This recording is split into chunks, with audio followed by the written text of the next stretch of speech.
अस्सलाम वालेकुम मेरे मतवस तबके के भाइयों, बुज़ुर्गों, दोस्तों। ख़ास तौर पर मियाँ मोमिन इस्लाम साहब और मियाँ मुआज़ इस्लाम साहब। मियाँ साहब देखें, हमें एडवांस ममालिक के मुकाबले में, जो तरक्की याफ्ता ममालिक हैं, उनके मुकाबले में हमें बहुत ज़्यादा मेहनत करनी होती है, हमें बहुत ज़्यादा स्ट्रगल करनी पड़ती है। देखिए, एडवांस ममालिक में जो लोग रहते हैं, जो सिटीज़न होते हैं, उन्हें बेसिक नेसेसिटीज़ प्रोवाइड की जाती है। रियासत उनको बुनियादी सहूलियात देती है, उनकी तालीम, सेहत, रोड्स और जितने भी बुनियादी हकूक़ है, रियासत उनको प्रोवाइड करती है। अगर एडवांस मुल्क का, तरक्की याफ्ता मुल्क का शहरी किसी दूसरे मुल्क में भी मुसीबत में मुब्तला होगा तो वहाँ की गवर्नमेंट, वहाँ की रियासत उसको शेल्टर करेगी, उसको रेस्क्यू करेगी। और हमारे मुल्क में ये जो ज़ालिम अशराफिया मुरूसी सियासतदानों और इनकी औलादों के साथ मिलकर मुल्क में ही शहरियों पर तशद्दुद करती है, ऐसे एडवांस मुल्क में नहीं होता, एडवांस कंट्रीज में ऐसा नहीं होता।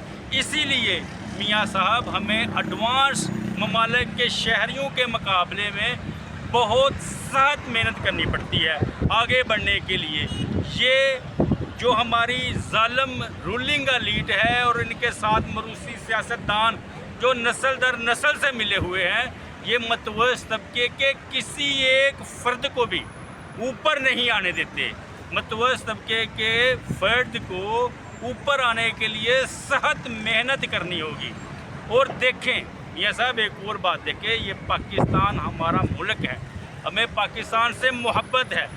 हमें इस मोहब्बत का सबूत ऐसे देना है कि ये जो रूलिंग एलीट है ज़ालिम, और ये जो मरूसी सियासतदान हैं जो नस्ल दर नस्ल मुल्क को लूट रहे हैं, हमने इनसे अपने मुल्क का कब्ज़ा छुड़ाना है। ये हमारे मुल्क पर काबज़ हुए हैं, ये मसल्लत हुए हैं, हमें इनसे कब्ज़ा छुड़ाना है ताकि ये जो मतवस तबका है वो भी ऊपर आ सके, वो भी ग्रो कर सके। जिस तरह एडवांस ममालिक में लोग, सिटीज़न तरक्की करते हैं, ऊपर आते हैं, इसी तरह हमारे मुल्क में भी जो मतवस तबका है उसको भी ऊपर आना चाहिए। वो इसी तरह से हो सकता है कि हम सब इकट्ठे मिलकर ये जो रूलिंग एलीट है, ये जो मरूसी सियासतदान हैं और इनकी नखुसत ज़दा औलादें हैं, इनसे अपने मुल्क का कब्ज़ा छुड़ाएंगे, तब ही जाकर हमारे मुल्क के जो शहरी हैं वो तरक्की कर सकेंगे, हमारा मुल्क तरक्की कर सकेगा। और आहर पर फिर मियाँ साहब, पाकिस्तान में रहते हुए हमें ऊपर आने के लिए, हमें प्रॉस्पेरिटी हासिल करने के लिए, हमें खुशहाल होने के लिए बहुत ज़्यादा मेहनत करनी पड़ेगी, बहुत ज़्यादा मेहनत की ज़रूरत है।